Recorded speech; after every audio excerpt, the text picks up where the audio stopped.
Facebook famous. Hey lot Yingling, yeah, it's me, Kane Larkin. From wacky haircuts to eccentric outfits, dramas and controversies, in the early 2010s, a brand new wave of e-celebs started to appear on Facebook. To the outside world, it seemed as though these people were getting thousands and thousands of likes for photos of them just looking weird. But yet, people couldn't stop following them. Their fame grew and grew, and then suddenly, just completely disappeared. Sometimes people have their 5 minutes of fame, and once people know who you are, there's no going back. Their lives took very strange turns, with some of them just leaving it behind them and getting on with normal life, whilst others ended up being extremist political journalists. This is a culture of violence, destruction, and terrorism. And others winding up in jail. Today, we will explore the forgotten era of Facebook famous.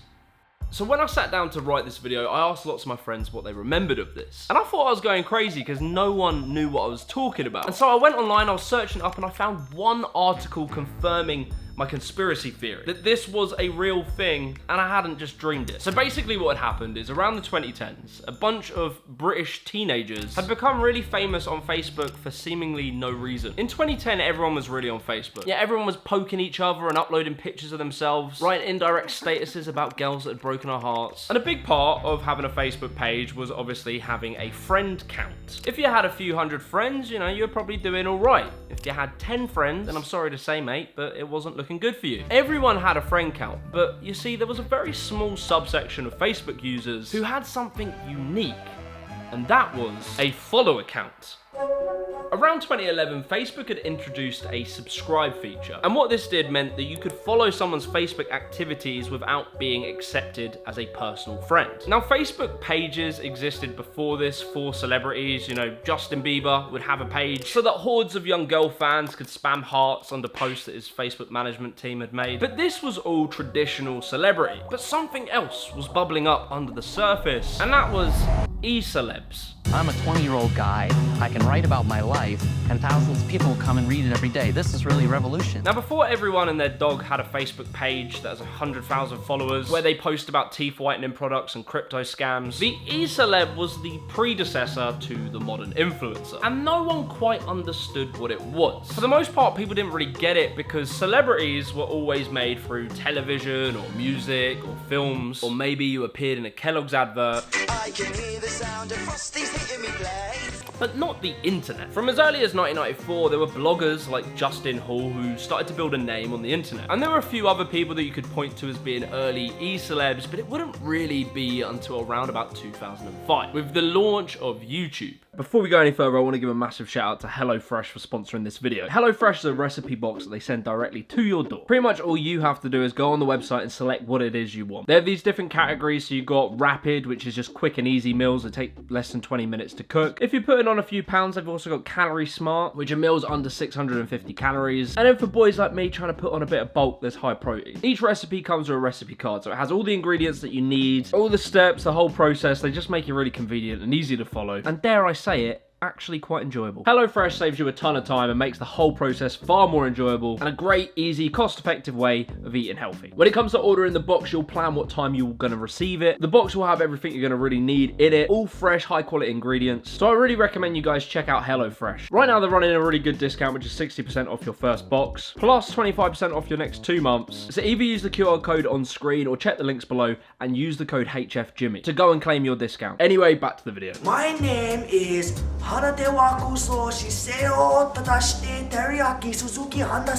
YouTube definitely created a brand new wave of e-celebs, with people like Smosh, Fred, Lonely Girl 15, Perez Hilton. These people became major stars on this platform, but you see, there was a problem, and that was money. Early YouTube was definitely good for getting your name out there, and it was often a launch pad for people into traditional celebrity, such as Justin Bieber. You know, it was cool, you could get some eyes on you, you could even build a loyal fan base, but there was no money. YouTubers buy mansions in LA and flying people halfway across the world for a YouTube short. Oh my god! That was still a good 15 or so years away. Other than selling shitty merch or scraping a few pennies on ad revenue, it really wasn't a lucrative career in the mid to late 2000s. And so these online e-celebs lived in a kind of grey area, being idolized and looked up to as gods by their fans whilst making Subway sandwiches to get by. Around 2007, a brand new platform would come along, and it would launch with it a different type of e-celeb, and that platform was Tumblr. All of the emos of the 2000s, whilst they were evolving into the hipsters that they would become, Tumblr was the breeding ground for this mutation. Tumblr definitely had a more female slant to it. In the 2010s, the boys would sit and watch epic mealtimes, shove thousands of calories in their face. It's so good. Meanwhile, the girls would sit on Tumblr, creating blogs, writing about their existential struggles, shipping various fandoms together, all while sharing these kind of grungy aesthetic images of what seemed to be undiagnosed mental health problems.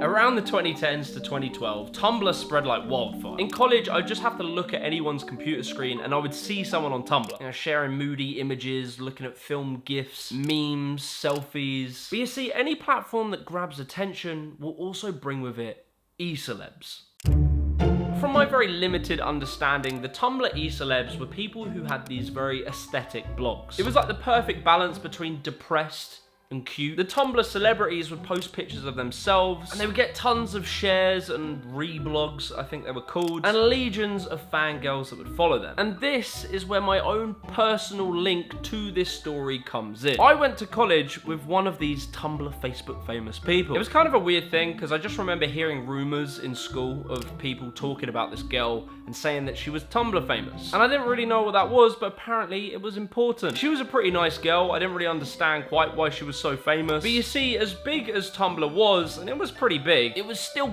pretty niche. It wasn't completely mainstream. But then everything would change. And that brings us back to 2011 with Facebook introducing the follow feature. And so overnight, as this feature came into Facebook, these previously pretty niche Tumblr celebrities started to share their Facebook profile to their Tumblr, and they started to gain lots of followers. They're always poking their tongues out, they always had beanies that sat on their head like a condom, wearing these odd outfits, but their images would just have tons of likes on them for some reason, and no one really knew why. Who was Jake McManus, Kane Larkin, Hannah Pickup, Alex Clark? Why am I constantly seeing these people on my Facebook? And so very quickly this term started to appear, and that was Facebook famous. By around about 2012, it seemed that this group of Facebook famous people started to become more connected. You know, they would like and comment on each other's photos. They would hang out. They might even collab on a dope pic. And this kind of cliquey group started to form, whereby someone like Jake McManus would post a picture of him with like a chain on his face. But the only comments that he and the other Facebook famous people typically would reply to were comments from other Facebook famous people. This particular cliquiness was really quite unique. I mean, like, sure, in the real celebrity world, yes, of course, people hang out, but usually it'll be at something like the Oscars. But they're probably not meeting up every week, having McDonald's together and emailing.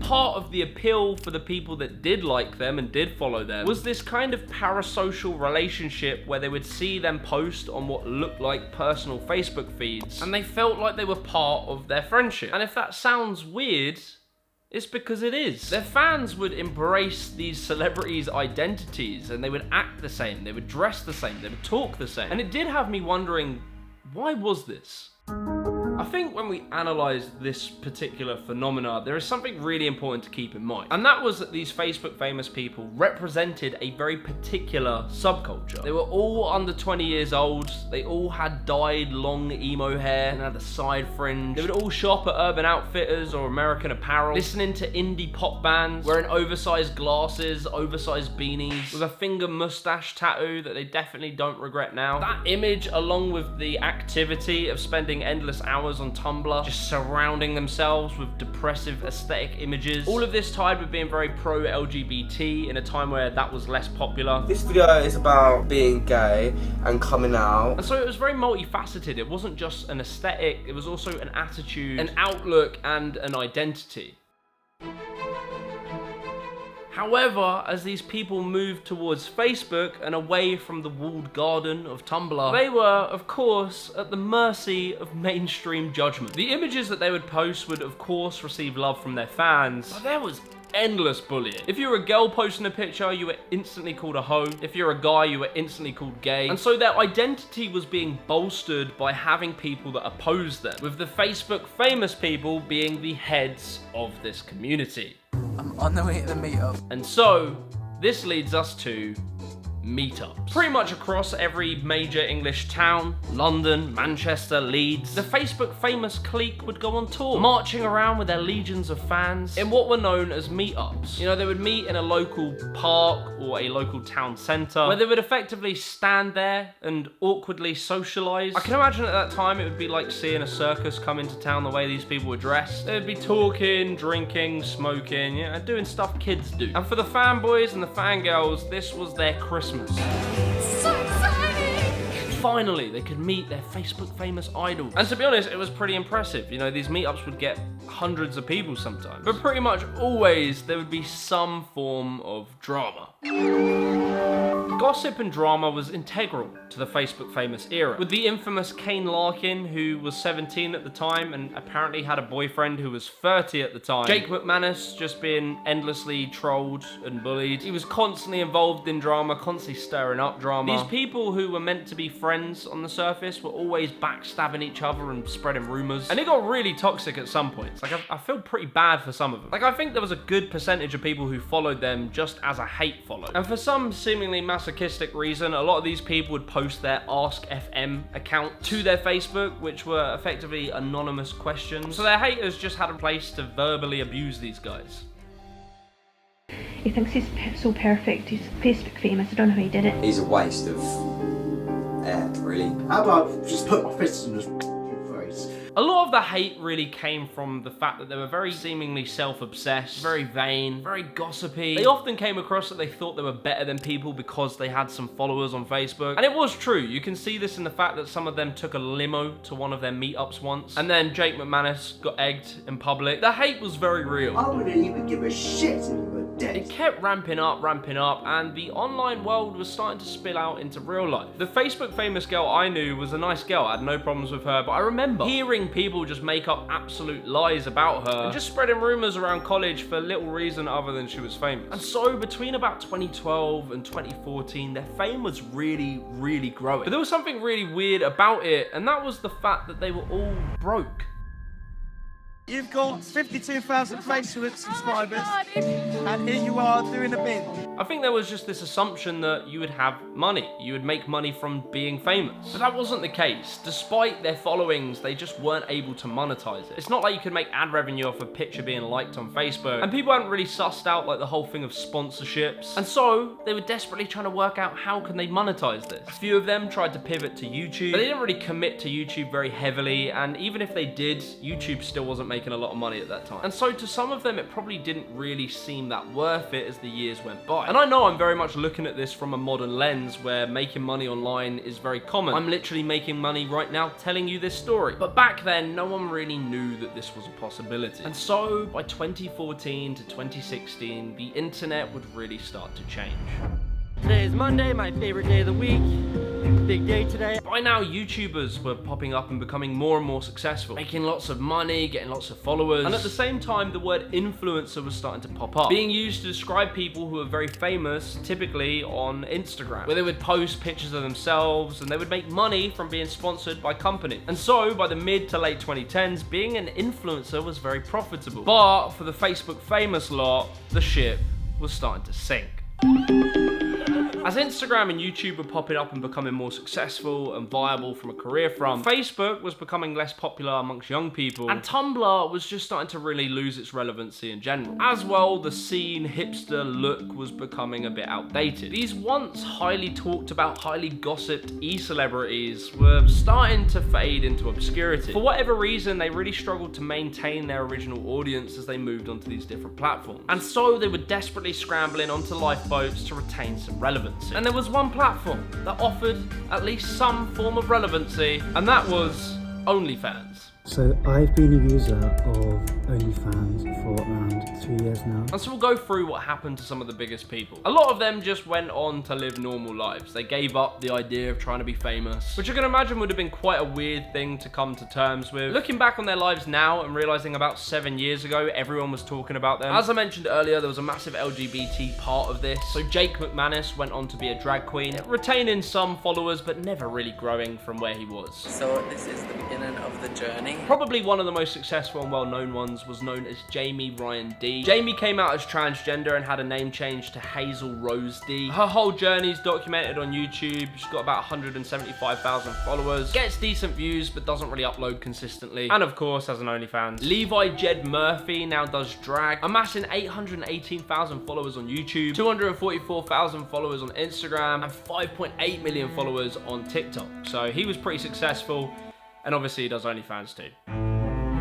Then we have the rather controversial Quaylin Roberts. Rather infamously, he joined Tommy Robinson, who's like a anti-Islam activist in the UK. Are you accepting that you're Islamophobic? Tommy Robinson, at the height of his fame, was completely nuked off of the internet. But while that was all happening, Quaylin was his right-hand man. And later on, he ended up leaving this movement, where in news articles, he's reflected on his past and how he was radicalized into like an extremist movement. Still to this point, fully wish I never met Tommy, wish I never typed Orlando into YouTube and did that whole process. And then finally we have one of the darkest outcomes of this whole story, and that was Tom Watton. Tom was pretty different to the rest of the Facebook famous lot. And that wasn't because he was a weird looking man with fake eyebrows, but it was because he was a bit more of a YouTuber and also he could sing a bit. And at one point he auditioned to be on X Factor. He actually seemed to have a little bit of talent and looked like he could probably be a celebrity going forward. But the other thing that made him a bit different was his age. I don't even want to talk about it because I'll probably get demonetized. But he was abusing his power, let's put it like that, to people who were not of age.